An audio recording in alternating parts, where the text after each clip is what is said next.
Okay जी, हम इस session को दोबारा रिज्यूम करते हैं। नेक्स्ट चैप्टर है हमारा इंटरनेशनल शॉर्ट टर्म फाइनेंसिंग और इन्वेस्टमेंट के हवाले से।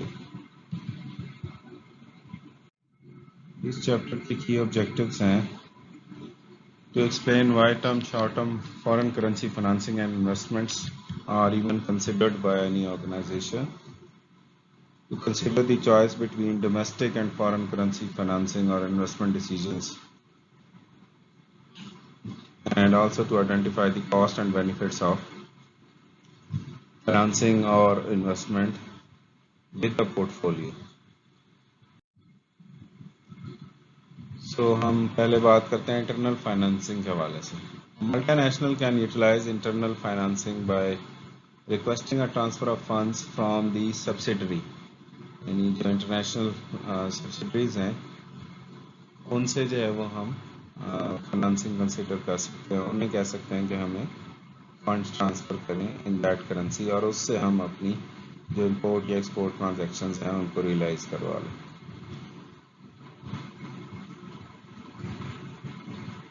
ये जो मार्कअप्स हैं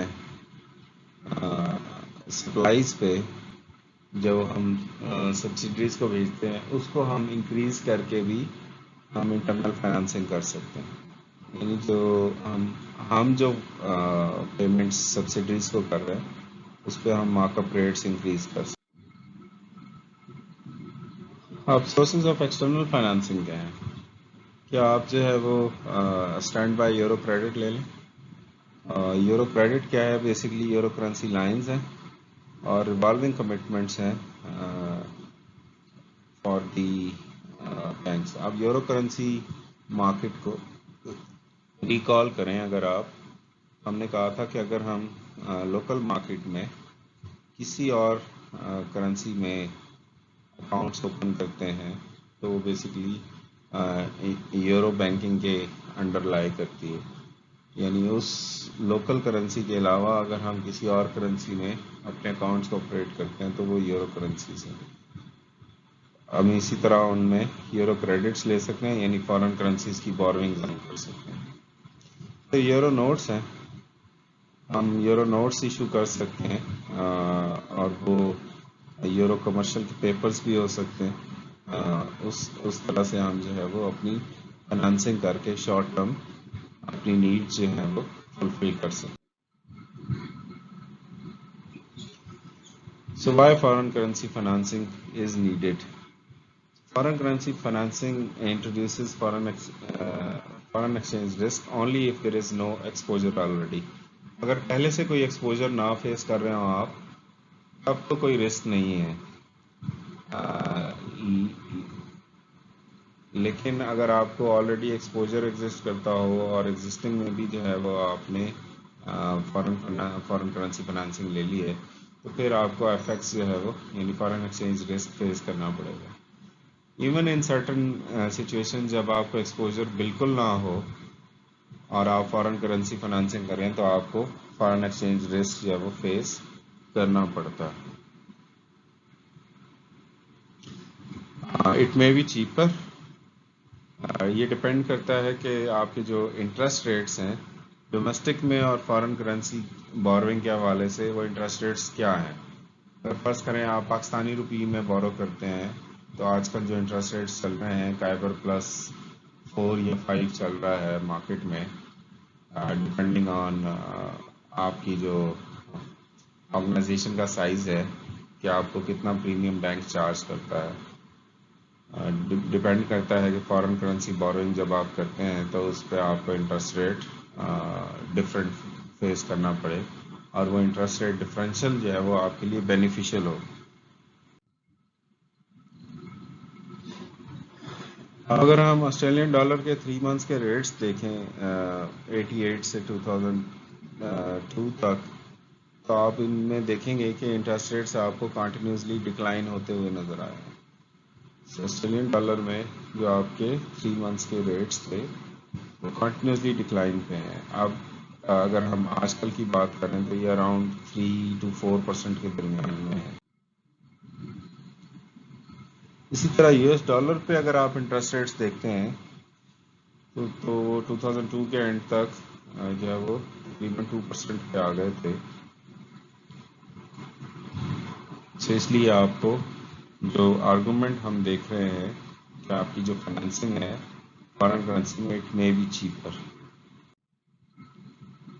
इन्हीं इंटरेस्ट रेट्स को जब आप जापानीज येन में देखते हैं तो दे आर ऑलमोस्ट 0%, जो तकरीबन 3.8 से स्टार्ट हुए 2002 तक जो है वो तकरीबन 0% के करीब आ गए। तो इसलिए कुछ फॉरेन करेंसीज में बोरोइंग्स करने में आपको बेनिफिट है। इसी तरह अगर आप ब्रिटिश पाउंड के इंटरेस्ट रेट्स देखें तो वो भी काफ़ी डिक्लाइन पे आए। 2002 में तकरीबन 4% पे हैं और आजकल 2020 की अगर हम बात करें तो तकरीबन जो है वो 2.5% के करीब है। कैनेडियन डॉलर्स में भी आपको ये इंटरेस्ट रेट जो है वो 13-14% से होता हुआ 2002 के एंड तक तकरीबन 3% पे आपको नज़र आता है और आज 2020 में भी तकरीबन 3 से 4% के दरमियान में एग्जिस्ट करता है। To be very exact last month जो है ये 3.32 था।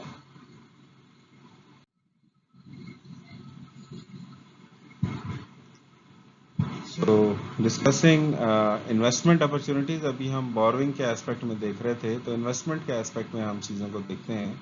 सो international short term investment is the placement of excess funds in short-term investments denominated in various foreign currencies.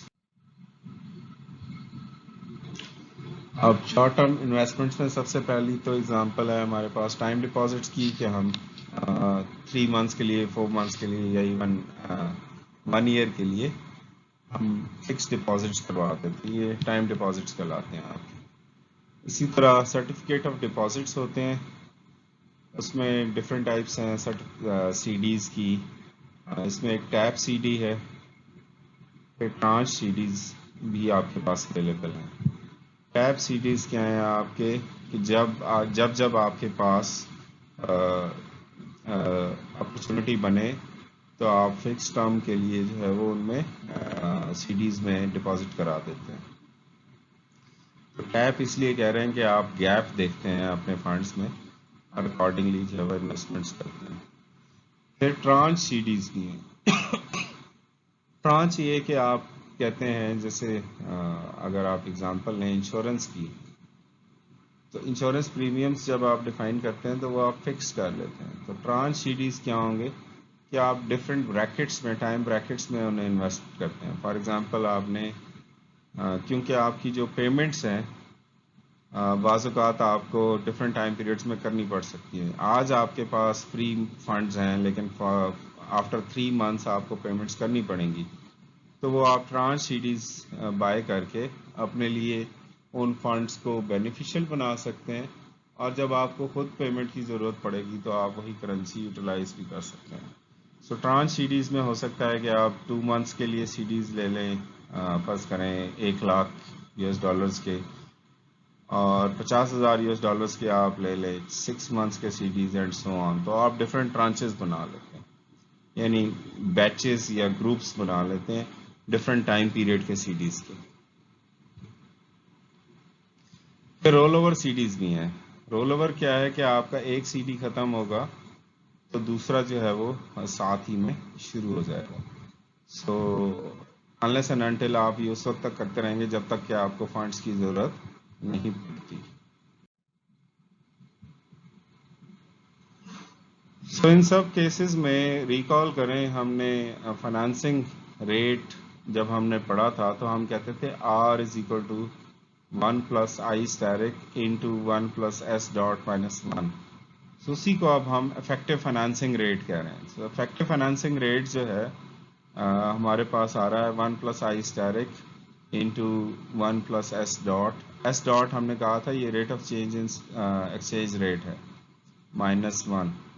तो इसका मतलब यह है कि आपको अगर फॉरेन इंटरेस्ट रेट पता हो और चेंज इन एक्सचेंज रेट पता हो तो इन दोनों के सम को जब आप यूज करेंगे तो ये अप्रॉक्सीमेटली आपका इफेक्टिव फाइनेंसिंग रेट आ जाएगा। और इसी तरह जो इफेक्टिव रेट ऑफ रिटर्न है हमने डिस्कस किया था CIP कंडीशन के एस्पेक्ट में, तो होता 1 प्लस आई asterisk into 1 plus S dot minus 1, और इसी इफेक्टिव रेट ऑफ रिटर्न को हम कैलकुलेट कर सकते हैं या अप्रॉक्सीमेट कर सकते हैं अगर हमारे पास फॉरेन इंटरेस्ट रेट हो और चेंज इन एक्सचेंज रेट हो।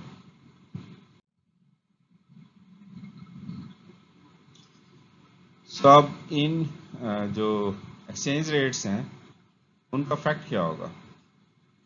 जब हम कहते हैं कि फॉरेन करेंसी एप्रिसिएट हुई है तो इसका मतलब ये होगा कि इफेक्टिव जो रेट है आपका फॉरेन इंटरेस्ट रेट से ग्रेटर होगा, और अगर आपकी करेंसी फॉरेन करेंसी डेप्रिसिएट हुई है तो इसका मतलब है इफेक्टिव रेट जो है वो आई स्टैरिक यानी फॉरेन इंटरेस्ट रेट से लेस होगा। और अगर ये दोनों बराबर हैं तो इसका मतलब है इक्विलिब्रियम रेट पे ये पैरिटी है। सो पैरिटी पे जो है वो ऑब्वियसली आपके पास कोई आर्बिट्राज अपॉर्चुनिटी नहीं होती, कोई गैप नहीं होता।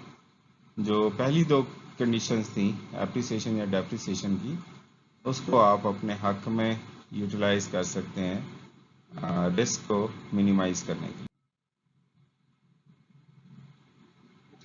इन्हीं को जब हम बिड और आस्क रेट्स के साथ देखते हैं तो ये हमारे पास हो जाता है 1 plus I A asterisk effective rate, और वो आस्क प्राइस हमारी आफ्टर टाइम पीरियड 1 यानी जो एंडिंग वैल्यू है इस केस में एस डॉट फाइंड आउट करने की। सो एस डॉट फाइंड आउट करने के लिए हमने कहा था कि ending minus beginning over beginning हम करेंगे। सो जो एंडिंग वैल्यू है वो आस्क की होगी और जो बिगिनिंग वैल्यू है वो बिड की होगी, तो हमारे पास बिड रेट आ जाएगा। सो हम इसको फाइंड आउट कर सकते हैं 1 plus I A asterisk into S A 1 divide by S B not minus 1। इसी तरह हम जो rate of effective rate of return है वो फाइंड आउट कर सकते हैं, तो वो आएगा हमारे पास 1 plus I B asterisk into S B 1 over S A not minus 1। जो CIP है उसकी इम्प्लीकेशंस क्या हुई फिर यहाँ पे? If covered interest parity holds the effective financing rate and the rate of return will be equal to the domestic interest rate. इसका मतलब है कि will be equal to R will be equal to domestic interest rate यानी I।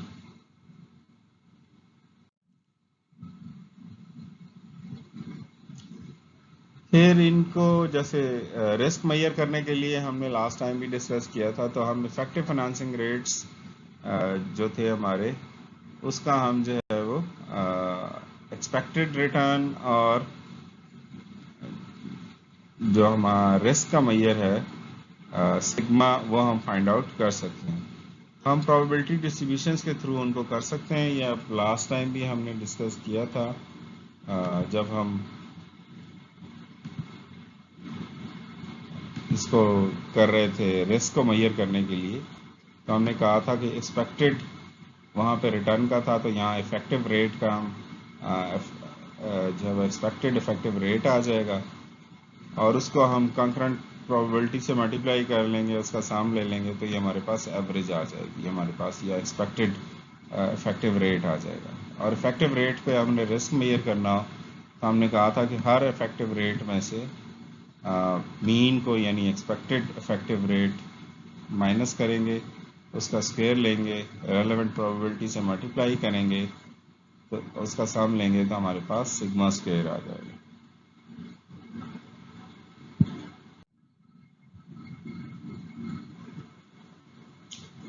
अब अगर आपका historical data हो तो उसके लिए हमने कहा था हम एवरेज लेते हैं, और एवरेज बेसिकली हम sum of all the effective rates को n पे डिवाइड कर देंगे।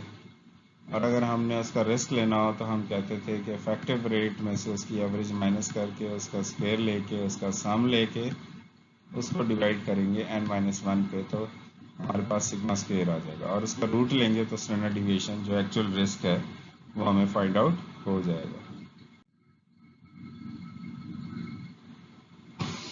सो अगर हम पोर्टफोलियो की तरफ चलें, पोर्टफोलियो से मुराद ये है कि आप एक से ज़्यादा करेंसीज में इन्वेस्ट कर रहे हैं। तो इसका मतलब ये है कि आपको एक से ज़्यादा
अच्छा जी, हम बात कर रहे थे financing with investment in a portfolio of currencies में। पोर्टफोलियो जब बनता है हमारा एक से ज़्यादा करेंसीज, इसका मतलब है हमारे पास अवेलेबल होती हैं। सो यहाँ पे हमारे पास करेंसी वाई है और करेंसी जी है। इन दोनों के वेट्स हमेशा 1 होने चाहिए। अब करेंसीज 2 से ज़्यादा भी हो सकती हैं, वो 4 भी हो सकती हैं, 10 भी हो सकती हैं, तो आपका वेट जो है वो हमेशा 1 होना चाहिए। सो इन वेट्स के लिए जो है वो हम इफेक्टिव जो पोर्टफोलियो रेट है ऑफ करेंसीज आई जे, अगर हम करेंसीज है हमारे पास, तो वो हम कैसे फाइंड आउट कर सकते हैं। सो वो फाइंड आउट करने के लिए हमारे पास वाई का वेट होना चाहिए, उसमें हमारा जो इफेक्टिव रेट ऑफ रिटर्न है वाई का उससे मल्टीप्लाई कर दें, और जो जी का वेट है उसको effective rate of return of जी से मल्टीप्लाई कर दें, तो हमारे पास ये ओवरऑल पोर्टफोलियो का इफेक्टिव रेट आ जाएगा हमारे पास। रिकॉल करें, हमने कहा था कि जो प्रोबेबिलिटी है वाई और जी की वो सम होके 1 ही हो सकती है, 1 से ज़्यादा प्रोबेबिलिटी नहीं हो सकती। तो पोर्टफोलियो में आपका जो इफेक्टिव रिटर्न है वो आपका आ रहा है, जो कंकरेंट वेट है उससे मल्टीप्लाई करना और उसका सम कर लेना, तो ये आपके पास इफेक्टिव रेट आ जाएगा।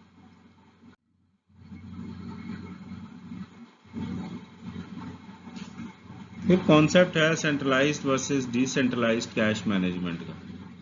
तो हमने कहा था मल्टीनेशनल कॉरपोरेशन जो है वो सब्सिडरीज से बोरो भी कर सकती है, और सब्सिडरीज के थ्रू अपने जो मार्कअप से इंक्रीज करके अपनी जो इन्वेस्टमेंट रिटर्न है वो भी बढ़ा सकती है।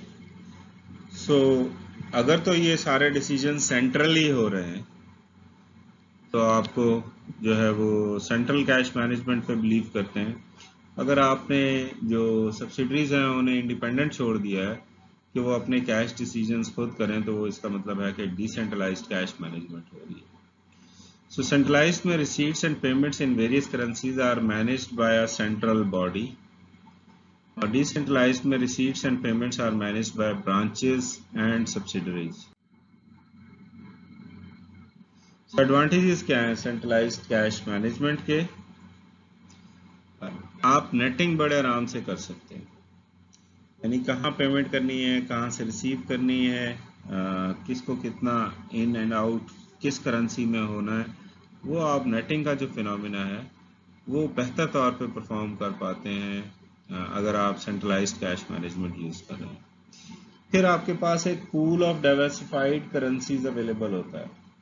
सो आपको जहाँ पेमेंट्स करनी है वो आप उन्हीं करेंसीज में बड़े आराम से कर सकते हैं। इसी तरह जो है अगर आपको रिसीट्स होनी है तो उसकी वजह से आपका जो डाइवर्सिफिकेशन पूल है वो क्रिएट हुआ रहता है। फिर आपके जो रिसोर्सेज हैं वो पूल हो जाते हैं। सो यानी आपको रिसीट्स और पेमेंट्स के लिए जो डिसेंट्रलाइज्ड में आपको एडिशनल स्टाफ चाहिए था, एडिशनल सॉफ्टवेयर चाहिए थे, एडिशनल एलिमेंट्स चाहिए थे, वो आपको उससे जो है वो बचत हो जाती है आपकी। सो पूलिंग का बेनिफिट आपको मिल जाता है।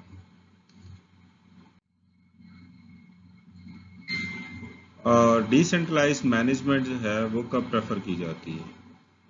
जब आपको ये लगे कि delays are expected in transferring funds to countries with inefficient banking systems. तो जहाँ पे आपको बैंकिंग सिस्टम्स इनएफिशिएंट नज़र आते हो, तो आप उन कंट्रीज के लिए तो डिसेंट्रलाइज्ड लाजमी यूज़ करें। जो लोकल ब्रांचेज और सब्सिडरीज हैं उनको रिसोर्सेज को मैनेज करने हैं। दूसरा, कुछ जो है वो कंट्रीज में जब आप इन्वेस्ट कर रहे होते हैं तो वो आपसे रिक्वायर करते हैं कि लोकल रिप्रेजेंटेशन इज़ नेसेसरी। और रिप्रेजेंटेशन आप कर सकते हैं नंबर ऑफ वेज में। आप लोकल एम्प्लॉयज़ हायर कर सकते हैं, आप लोकल बैंक्स को यूटिलाइज कर सकते हैं। तो इस वजह से वो जो जब आप बिजनेस ऑपरेट कर रहे थे उस वक्त आप पे अगर कोई इस तरह की टर्म्स एंड कंडीशन सेट की हैं, तब भी आप मजबूर हैं डिसेंट्रलाइज सिस्टम यूज़ करने में।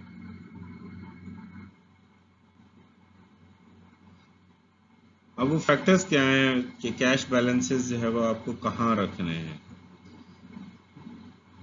आपको जहन में रखना है कि आपकी फ्यूचर नीड्स क्या हैं, उसके हिसाब से आप अपने फंड्स मैनेज करोगे। तो ये एक इम्पॉर्टेंट पर्सपेक्टिव है कि अगर आपको फ्यूचर में कहीं पे स्पेसिफिक क्वांटिटी ऑफ फंड्स चाहिए तो आप वो पहले से वो नीड जो है वो फुलफिल करके रखें। तो आपको अपने बिजनेस की नीड्स एंड वांट्स का पता होना चाहिए, ख़ास तौर पे जो फ्यूचर ट्रांजैक्शंस होने वाली हैं उसमें आपने इसका ख़ास ख्याल रखना। फिर आपको ये भी ध्यान में रखना है कि कोई फॉरवर्ड मार्केट है या नहीं है, यानी फॉरवर्ड मार्केट के थ्रू आप जो अपना रिस्क है फ्यूचर का उसको टैकल कर सकते हैं। अगर आपको पता हो कि फॉरवर्ड मार्केट से है वो एग्जिस्ट करती है एक ख़ास कंट्री में, और जिसकी वजह से आप अपने रिस्क को मिनिमाइज कर सकते हैं, तो फिर आपको बहुत ज़्यादा कैश जो है वो बैलेंस की सूरत में रखने की ज़रूरत नहीं है। आप अपने फॉरवर्ड कॉन्ट्रैक्ट्स करके रिस्क को मिनिमाइज कर सकते हैं। लेकिन अगर आपको ये पता हो कि फॉरवर्ड मार्केट्स नहीं है एक स्पेसिफिक जगह पे, तो फिर आपकी कोशिश होती है कि आप कैश बैलेंसेस रखें। फिर पॉलिटिकल रिस्क को भी सामने रख के आपने चलना होता है कि आप कितना एक जो है वो कैश बैलेंस रखेंगे। जहाँ पे पॉलिटिकल रिस्क ज़्यादा हो तो आपकी कोशिश ये होती है कि आप जो है वो कैश बैलेंस मिनिमम रखें। जहाँ जिन इकॉनमीज़ में पॉलिटिकल रिस्क कम होता है वहाँ पे आप कैश बैलेंस भी रख सकते हैं। आप बैंकिंग सेक्टर में भी जो है वो डील कर सकते हैं, इट डज़ नॉट मैटर। लेकिन पॉलिटिकल रिस्क ज़्यादा हो तो फिर आप कैश बैलेंस को कम से कम रखने की कोशिश करते हैं। फिर लिक्विडिटी कंसिडरेशंस जो बहुत इंपॉर्टेंट है, आपको जब जब कैश की ज़रूरत है आपने उसको जहन में रखना है। अब फर्ज करें आपको ये पता लगे कि आपको 10 दिन बाद कैश की ज़रूरत पड़ेगी और वो अमाउंट ज़्यादा है, लेकिन आप जिस बैंक से डील कर रहे हैं वो बैंक आपको रिक्वायर करता है कि आप कम से कम 15 दिन पहले उसे इंटीमेट करेंगे, ताकि वो उस दिन के लिए आपकी 10 मिलियन या 20 मिलियन जितनी भी आपकी कैश की रिक्वायरमेंट है वो पूरी करके रखें।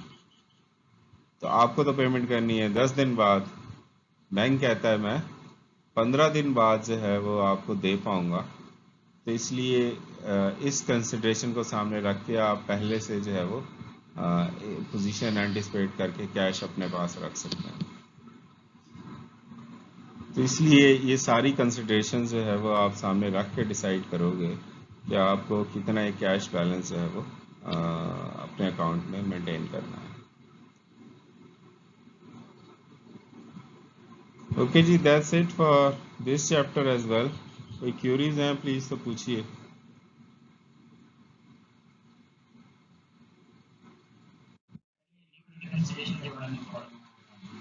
देखें, आप लिक्विडिटी का कॉन्सेप्ट क्या है कि आप इन कैश करवाना चाहते हैं, बैंक से पैसे निकलवा के किसी को देने हैं आपने, तो वो आपने देखना है कि आपके पास वाकई कैश इतना है या नहीं है। फिर आपको ये पता है कि आप कैश तो कम से कम रखना चाहते हैं, लेकिन डेली जो कैश ट्रांजैक्शंस हैं वो आपकी फर्ज करें 4-1 लाख की हो जाती हैं, तो आपकी कोशिश ये होगी कि आपके पास हर वक्त 4 लाख होना चाहिए डेली के हिसाब से।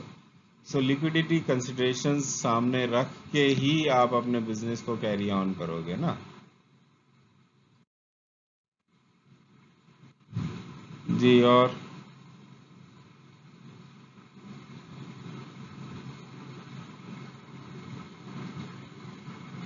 Any more questions?